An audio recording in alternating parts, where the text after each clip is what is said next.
नमस्कार दोस्तों, मैं जोगेंद्र कुमार आपके साथ शुरू करते हैं आज का दैनिक भास्कर का एग्ज़ाम के पॉइंट ऑफ व्यू से एनालिसिस। आज कौन सा दिवस मनाया जा रहा है? आज मनाया जा रहा है विश्व स्वास्थ्य दिवस। विश्व स्वास्थ्य दिवस बनाया जा रहा है। ये आज के ही दिन क्यों मनाया जा रहा है? आज के दिन इसलिए मनाया जा रहा है कि आज ही के दिन WHO वर्ल्ड हेल्थ ऑर्गेनाइजेशन बना था। फाउंडिंग डे है यही। कब बना था वो? 7 अप्रैल 1948 को आज के ही दिन WHO बना था। WHO क्या है? वर्ल्ड हेल्थ ऑर्गेनाइजेशन है। और इनका हेडक्वार्टर कहाँ पे है? इनका हेडक्वार्टर है जनेवा में। और जनेवा कहाँ पे पड़ता है? जनेवा पड़ता है स्विट्ज़रलैंड में। और ये डे हमने कब मनाना स्टार्ट किया था? ये बनाना स्टार्ट किया था 1950 में। इससे रिलेटेड ये थीम भी कई बार पूछ लेते हैं। थीम 2022 का थीम क्या है? Our planet our health. ये कुछ क्वेश्चंस हैं रिलेटेड टू दी विश्व स्वास्थ्य दिवस। नेक्स्ट हम आते हैं heat wave in Haryana. Heat wave Haryana में हीट वेव चलना अभी स्टार्ट हो गया है। तो हीट वेव क्या होती है? हीट वेव होती हैं कि वो कंडीशन जिससे एयर का टेम्परेचर है वो ह्यूमन बॉडी के लिए फेटल हो जाए, मतलब उसके लिए घातक हो जाए, तो उसको बोलते हैं हीट वेव। उसे टेम्परेचर है, जो तापमान है, दिन का टेम्परेचर है, वो बहुत ज़्यादा बढ़ जाता है। तो कब बोलेंगे उसको हीट वेव? ये कौन डिसाइड करता है? और ये जनरली कब कब कब होता है? ये होता है मार्च से लेकर जून में। मार्च से लेकर जून के जो पीरियड है इसमें हीट वेव चलती हैं। इसको डिसाइड कौन करता है? Indian metrology department. जो इंडियन मेट्रोलॉजी डिपार्टमेंट है वो उसने इसको डिफ़ाइन किया है। उसने कैसे डिफ़ाइन किया है? जो प्लेन्स है, जो प्लेन का इलाका है, जो समतल इलाका है इंडिया में, उसका यदि टेम्परेचर 40 डिग्री पहुंच गया तो उसको हीट वेव बोलेंगे। और हिली एरिया में, जो पहाड़ी क्षेत्र है, उसमें यदि 30 डिग्री टेम्परेचर पहुंच गया तो उसको हम हीट वेव बोलेंगे। और इसके अलावा क्या है? यदि उसका नॉर्मल टेम्परेचर से यदि वहाँ का जो एवरेज नॉर्मल टेम्परेचर है वहाँ उससे 5 से 6 डिग्री ज़्यादा पहुँच गया तो भी उसको हम किस में कंसिडर करेंगे? हीट वेव में कंसिडर करेंगे। तो हीट वेव के क्या फ़र्क है? इससे क्या प्रभाव पड़ता है? इससे प्रभाव पड़ता है हीट स्ट्रोक हो जाते हैं लोग में, पानी की कमी हो जाती है, रेस्पिरेटरी जो हम सांस लेते हैं उनकी बीमारियां हो जाती हैं, और इससे रिलेटेड है डायबिटीज़ की बीमारियां हो जाती हैं। और इससे क्या हो जाती है? जंगलों में आग लगना शुरू हो जाता है उससे। और पावर का डिमांड बढ़ जाता है, जो इलेक्ट्रिसिटी पावर है उसका डिमांड बढ़ जाता है। और कई बार क्या है, जो बड़े बड़े ग्रिड्स हैं वो पूरे के पूरे फेल हो जाते हैं, तो सप्लाई नहीं पहुंच जाती, डिमांड ज़्यादा हो जाता है और फिर हीट की वजह से भी उसमें फेलियर हो जाता है। ओके, एक बार फिर बात करते हैं इंडियन मेट्रोलॉजी डिपार्टमेंट का। ये कब बना था? ये बना था 1875 में बना था, जब हम आज़ाद भी नहीं हुए थे। और ये अभी किसके अंडर में, कौन सी मिनिस्ट्री के अंडर में आता है? ये मिनिस्ट्री ऑफ अर्थ साइंस के अंडर में आता है। मिनिस्ट्री ऑफ अर्थ साइंस के आता है। हीट वेव से रिलेटेड एक और है। हीट वेव को हम हरियाणा से जो केंद्र सरकार है, जो गवर्नमेंट ऑफ इंडिया है, उसने इसको डिजास्टर में काउंट नहीं करता। इसको किस में? डिजास्टर में काउंट नहीं करता। जो डिजास्टर एक्ट है 2005 का, उसमें इसको काउंट नहीं करता है। लेकिन नेशनल डिजास्टर मैनेजमेंट अथॉरिटी है, NDMA, वो इसको डील करने के लिए कुछ गाइडलाइन ज़रूर पास करती है, लेकिन इसको डिजास्टर में काउंट नहीं करते हैं। अब ये नेक्स्ट पेज है। नेक्स्ट पेज पे ये देखते हैं हम, इस न्यूज़ से रिलेशन क्या है? इस रिलेशन हरियाणा सरकार ने मॉडल संस्कृति स्कूल अभी बनाने स्टार्ट कर दिए हैं, और ये इसी स्तर से 2022 से 23 से शुरू हो जाएंगे। जो एग्जिस्टिंग, जो हमारे पास ऑलरेडी स्कूल है, उनको चेंज कर दिया है, उनको मॉडल संस्कृति स्कूल बना दिया है। और ये कितने बनाए गए हैं? अभी 1557 बनाए हैं।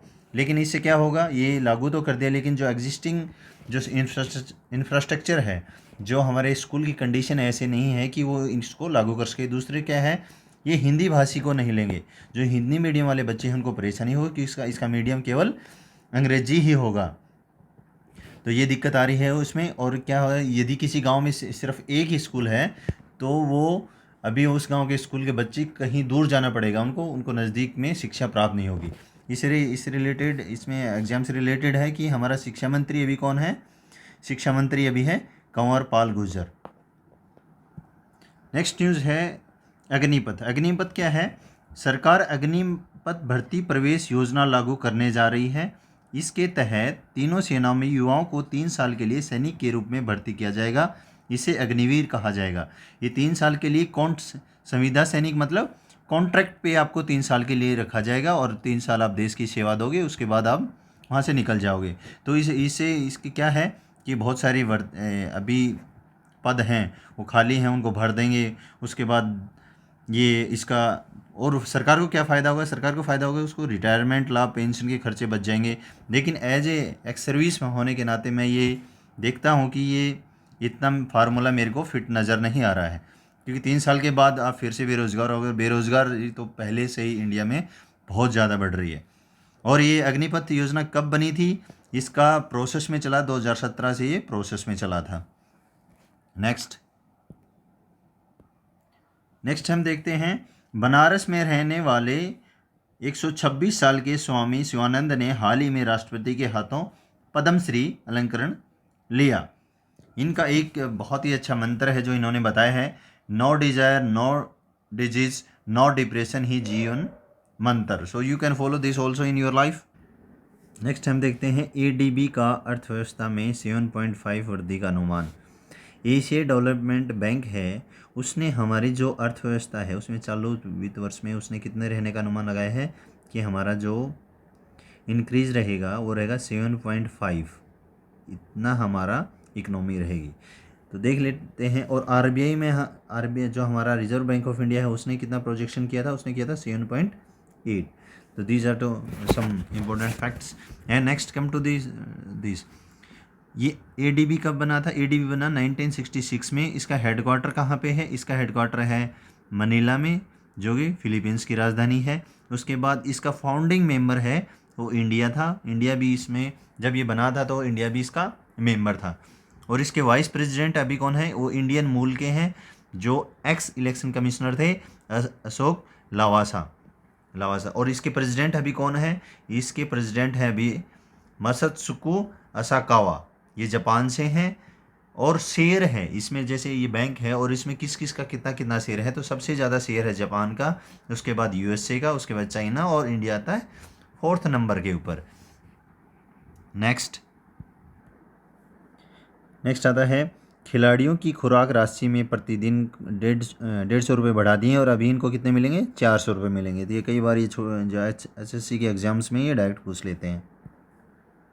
नेक्स्ट आते हैं हम, ये हमारा मुख्य सचिव अभी कौन है? हरियाणा का मुख्य सचिव कौन है अभी? ये है संजीव कौशल। ये संजीव कौशल जी हैं। ये अभी थोड़े दिन पहले ही हमारे क्या बने थे?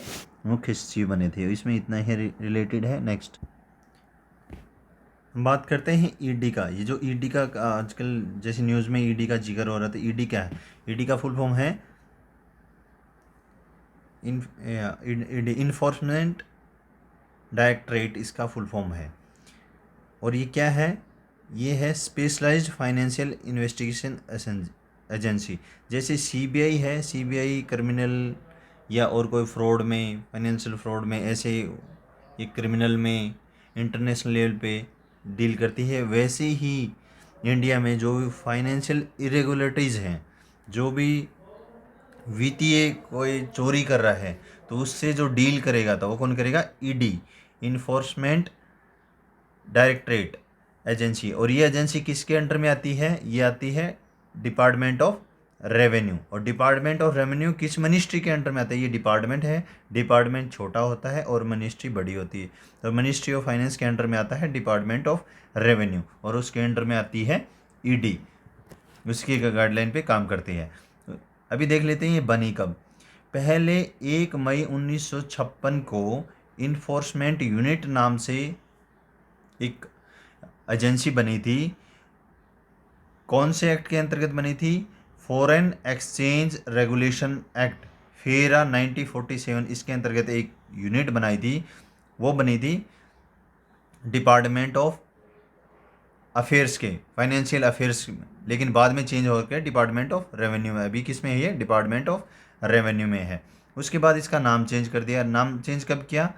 ईडी कब रखा? इसका यूनिट को हटा करके डी लगा दिया, डायरेक्ट लगा दिया। वो कब लगा दिया? 1957 में लगा दिया। 90 अभी। और ये दो लॉ को क्या है, इन लागू करती है। कौन कौन से लॉ हैं इसके बाद? पहला तो ये जैसे फेरा था 1947 का, अभी फेमा आ गया। फेमा कब आया? 1999 में। फेमा की फुल फॉर्म क्या है? Foreign exchange management act. उसके बाद 2002 में एक और एक्ट आ गया, वो क्या गया? पेमला आ गया, PMLE 2002, prevention of money laundering act. इन दोनों एक्ट को लागू करने का काम ये करते हैं, इनके अंतर्गत ही ये कार्रवाई करती है। अभी इसमें चेंजमेंट हुआ, ये रिसेंट है, करंट से रिलेटेड है। 2021 में सरकार ने जो इनका टेन्योर था वह डायरेक्टरेट का जो डायरेक्टर, जो इनका जो हेड होता है वो डायरेक्टर होता है, उसका जो अवधि थी, उसकी कार्य अवधि थी, उसको बढ़ा करके 2 से 5 साल, पहले 2 था अभी 5 साल कर दिया है। लेकिन इसमें क्या होगा, इनको एक एक साल के लिए 1+1+1 एक एक साल के लिए इनको इंक्रीमेंट मिलेगा। That is all about this ED।